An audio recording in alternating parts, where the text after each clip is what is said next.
ಉದ್ಯೋಗ ಆಕಾಂಕ್ಷಿಗಳ ಹೋರಾಟಕ್ಕೆ ಸರ್ಕಾರ ಮಣಿದಿದೆ.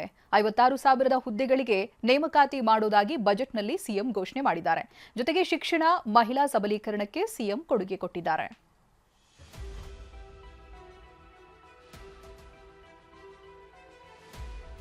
ಉದ್ಯೋಗಾಕಾಂಕ್ಷಿಗಳಿಗೆ ಸರ್ಕಾರದಿಂದ ಗುಡ್ ನ್ಯೂಸ್. ಉದ್ಯೋಗ ಸೃಷ್ಟಿಗೆ ನಾವು ಆದ್ಯತೆ ನೀಡಿದ್ದೇವೆ. ವಯೋಮಿತಿಯಲ್ಲಿ 1 ಬಾರಿಗೆ 5 ವರ್ಷಗಳ ಸಡಿಲಿಕೆ. 56,432 ಹುದ್ದೆಗಳ ನೇಮಕಾತಿ ಬಗ್ಗೆ ಸಿಎಂ ಘೋಷಣೆ. ಈ ವರ್ಷ 56,432 ಹುದ್ದೆಗಳನ್ನು ಭರ್ತಿ ಮಾಡುವ ಪ್ರಕ್ರಿಯೆಗೆ ಚಾಲನೆ ನೀಡಿದ್ದೇವೆ.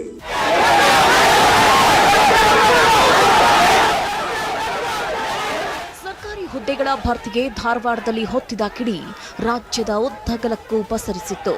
ಉದ್ಯೋಗಾಕಾಂಕ್ಷಿಗಳ ಸಿಟ್ಟಿಗೆ ಬೆಚ್ಚಿದ ಸರ್ಕಾರ ಕೊನೆಗೂ ಮಂಡಿಯೂರಿದೆ. ಪ್ರಸಕ್ತ ವರ್ಷದಲ್ಲಿ 56,432 ಉದ್ಯೋಗ ನೇಮಕಾತಿ ಮಾಡುವುದಾಗಿ ಸಿಎಂ ಸಿದ್ದರಾಮಯ್ಯ ಬಜೆಟ್ನಲ್ಲಿ ಘೋಷಣೆ ಮಾಡಿದ್ದಾರೆ. ನಮ್ಮ ಚುನಾವಣಾ ಪ್ರಣಾಳಿಕೆಯಂತೆ ಉದ್ಯೋಗ ಸೃಷ್ಟಿಗೆ ನಾವು ಆದ್ಯತೆ ನೀಡಿದ್ದೇವೆ. ಈ ವರ್ಷ 56,432 ಹುದ್ದೆಗಳನ್ನು ಭರ್ತಿ ಮಾಡುವ ಪ್ರಕ್ರಿಯೆಗೆ ಚಾಲನೆ ನೀಡಿದ್ದೇವೆ. ಈ 56,432 ಹುದ್ದೆಗಳ ಪೈಕಿ ಶಾಲಾ ಕಾಲೇಜುಗಳಲ್ಲಿ ಖಾಲಿ 15,000 ಬೋಧಕ ಹುದ್ದೆಗಳು ಹಾಗೂ ಆರೋಗ್ಯ ಇಲಾಖೆಯ 2,500 ಹುದ್ದೆಗಳ ಭರ್ತಿಗೂ ಸರ್ಕಾರ ಮುಂದಾಗಿದೆ. ಶಿಕ್ಷಣ ಇಲಾಖೆಯ ಶಾಲಾ ಕಾಲೇಜುಗಳಲ್ಲಿ ಸುಮಾರು 15,000 ಬೋಧಕ ಹುದ್ದೆ ಭರ್ತಿಗೆ ಸರ್ಕಾರ ನಿರ್ಧರಿಸಿದೆ. ಹಾಗೆಯೇ ವಿಶ್ವವಿದ್ಯಾಲಯಗಳಲ್ಲಿ ಖಾಲಿ ಇರುವ 2,000 ಹುದ್ದೆಗೂ ಭರ್ತಿ ಮಾಡುವುದಾಗಿ ಬಜೆಟ್ನಲ್ಲಿ ತಿಳಿಸಲಾಗಿದೆ. ಜೊತೆಗೆ ಗೃಹ ಇಲಾಖೆಯಲ್ಲಿ 8,000 ಹುದ್ದೆ, ಆರೋಗ್ಯ ಇಲಾಖೆಯಲ್ಲಿ 2,500, ಅರಣ್ಯ ಇಲಾಖೆಯಲ್ಲಿ 2,000 ಹುದ್ದೆ ಭರ್ತಿಗೆ ತೀರ್ಮಾನಿಸಲಾಗಿದೆ. ಹಾಗೆಯೇ ಸಮಾಜ ಕಲ್ಯಾಣ, ಪರಿಶಿಷ್ಟ ಕಲ್ಯಾಣ ಇಲಾಖೆ, ಹಿಂದುಳಿದ ವರ್ಗಗಳ ಕಲ್ಯಾಣ ಇಲಾಖೆ, ಅಲ್ಪಸಂಖ್ಯಾತ ಕಲ್ಯಾಣ ಇಲಾಖೆಯಲ್ಲಿ ತಲಾ 2,500 ಹುದ್ದೆ ಸೇರಿದಂತೆ ಒಟ್ಟು 56,432 ಉದ್ಯೋಗ ಭರ್ತಿ ಮಾಡುವುದಾಗಿ ಘೋಷಿಸಲಾಗಿದೆ. 26-27ನೇ ಸಾಲಿನಲ್ಲಿ ಶಾಲಾ ಕಾಲೇಜುಗಳಲ್ಲಿ ಖಾಲಿ ಇರುವ 15,000 ಬೋಧಕರ ಹುದ್ದೆಗಳನ್ನು ಭರ್ತಿ ಮಾಡಲಾಗುವುದು. ಇನ್ನು ಸರ್ಕಾರಿ ಶಾಲೆಗಳ ಗುಣಮಟ್ಟ ಹಾಗೂ ಉಳಿವಿಗಾಗಿ ಶಿಕ್ಷಣ ಇಲಾಖೆಗೆ ಭರ್ಜರಿ ಅನುದಾನ ಘೋಷಣೆ ಮಾಡಲಾಗಿದೆ. 3,900 ಕೋಟಿ ವೆಚ್ಚದಲ್ಲಿ ರಾಜ್ಯದ 800 ಶಾಲೆಗಳು ಪಬ್ಲಿಕ್ ಶಾಲೆಗಳಾಗಿ ಉನ್ನತೀಕರಣ ಮಾಡುವುದಾಗಿ ಸಿಎಂ ಸಿದ್ದರಾಮಯ್ಯ ಬಜೆಟ್ ಮಂಡಿಸಿದ್ದಾರೆ.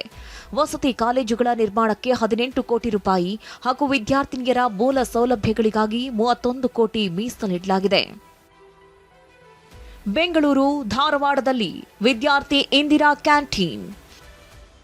ವಿದ್ಯಾರ್ಥಿಗಳ ಹಸಿವು ನೀಗಿಸಲು ಸರ್ಕಾರ ಧಾರವಾಡದಲ್ಲಿ 4 ಹಾಗೂ ಬೆಂಗಳೂರಲ್ಲಿ 2 ವಿದ್ಯಾರ್ಥಿ ಇಂದಿರಾ ಕ್ಯಾಂಟೀನ್ ಸ್ಥಾಪನೆಗೆ ಮುಂದಾಗಿದೆ. ಇಂದಿರಾ ಕ್ಯಾಂಟೀನ್ಗಳಂತೆಯೇ ಇಲ್ಲಿಯೂ ಅತ್ಯಂತ ಕಡಿಮೆ ದರದಲ್ಲಿ ಗುಣಮಟ್ಟದ ಮತ್ತು ಪೌಷ್ಟಿಕ ಆಹಾರವನ್ನು ಒದಗಿಸಲು ಉದ್ದೇಶಿಸಲಾಗಿದೆ. ಉನ್ನತ ವ್ಯಾಸಂಗ ಮತ್ತು ಸ್ಪರ್ಧಾತ್ಮಕ ಪರೀಕ್ಷೆಗೆ ಸಿದ್ಧತೆಗಾಗಿ ಬರುವ ವಿದ್ಯಾರ್ಥಿಗಳಿಗಾಗಿ ಧಾರವಾಡದಲ್ಲಿ 4 ಹಾಗೂ ಬೆಂಗಳೂರಿನಲ್ಲಿ 2 ಇಂದಿರಾ ಕ್ಯಾಂಟೀನ್ಗಳನ್ನು ಪ್ರಾರಂಭಿಸಲಾಗುವುದು. ರಾಜ್ಯದ ಪ್ರತಿ ಜಿಲ್ಲೆಗಳಲ್ಲೂ ಅಕ್ಕಾಪಡೆ ಪಹರೆ. ಅತಿಥಿ ಉಪನ್ಯಾಸಕರಿಗೆ 90 ದಿನ ಮಾತೃತ್ವ ರಜೆ.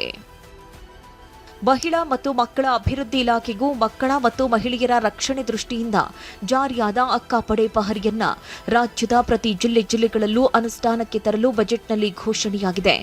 ಜೊತೆಗೆ ಅತಿಥಿ ಉಪನ್ಯಾಸಕಿಯರಿಗೂ 90 ದಿನದ ಮಾತೃತ್ವ ರಜೆ ಸೌಲಭ್ಯವೂ ದೊರಕಲಿದೆ. ಇದಿಷ್ಟೇ ಅಲ್ಲದೆ ಬಜೆಟ್ನಲ್ಲಿ ಸಿಎಂ ಸಿದ್ದರಾಮಯ್ಯ ಮಹಿಳಾ ಮತ್ತು ಮಕ್ಕಳ ಅಭಿವೃದ್ಧಿ ಇಲಾಖೆಗೆ ಅನೇಕ ಯೋಜನೆಗಳನ್ನು ಘೋಷಿಸಿದ್ದಾರೆ.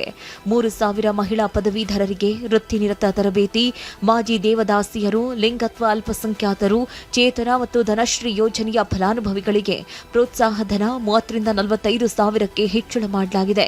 ಅಂಗನವಾಡಿ ಕಾರ್ಯಕರ್ತೆಯರಿಗೆ ಹೆಚ್ಚುವರಿ ಸಮವಸ್ತ್ರದ ಜೊತೆಗೆ ಅಂಗನವಾಡಿ ಕಟ್ಟಡ ನಿರ್ಮಾಣಕ್ಕೆ 200 ಕೋಟಿ ಅನುದಾನ ಮೀಸಲಿಡಲಾಗಿದೆ. Bureau report, TV9.